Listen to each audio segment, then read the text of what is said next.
ఈ సంవత్సరంలో నాకు పెళ్లి చేసేస్తారు. నేను ఈరోజు చూసిన పెళ్ళిలానే చేస్తారు. మా చర్చిలో అన్ని పెళ్ళిళ్ళు ఇలానే కదా అవుతున్నాయి. కానీ అభిషేక్ ఏంటి అన్ని మతంలో కూడా ఇలానే జరుగుతున్నాయి అంటున్నాడు. అయినా ఇవన్నీ నిజంగానే అన్ని మత సాంప్రదాయాలు అయితే చర్చిలో వాళ్ళు ఎవరో ఎందుకు వ్యతిరేకించట్లేదు? హ్మ్, అభిషేకే తప్పు చెప్పుంటాడు.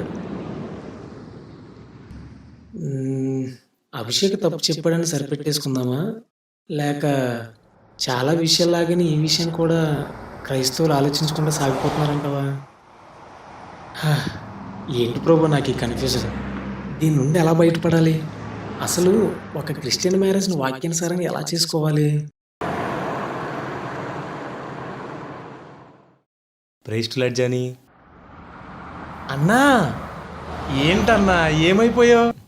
నీ చాలాసార్లు ఫోన్ చేశానన్నా. నీ నెంబర్ కోసం చాలా ట్రై చేశాను, వర్కౌట్ అవ్వలేదు. అవునా, రియల్లీ సారీ. అయినా ఎందుకంత ట్రై చేసావు? నేను గుర్తొచ్చా లేక ఏదైనా అవసరం వచ్చా? గుర్తొచ్చా అన్నా, అవసరమైతే రాలేదు. అయితే స్పిరిచువల్ లైఫ్ బాగానే ఉందన్నమాట.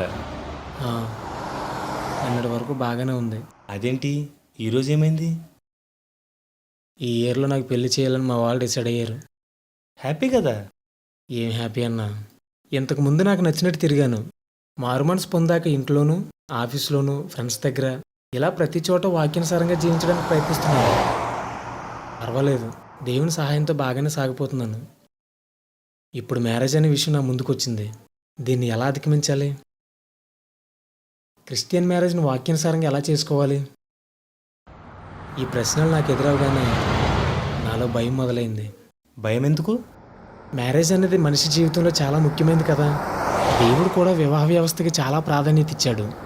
అన్ని విషయాలలోనూ వాక్యానుసారంగా జీవించాలని ప్రయత్నిస్తున్న నేను నా మ్యారేజ్ను వాక్యానుసారంగా చేసుకోగలనా లేదని భయమన్నా.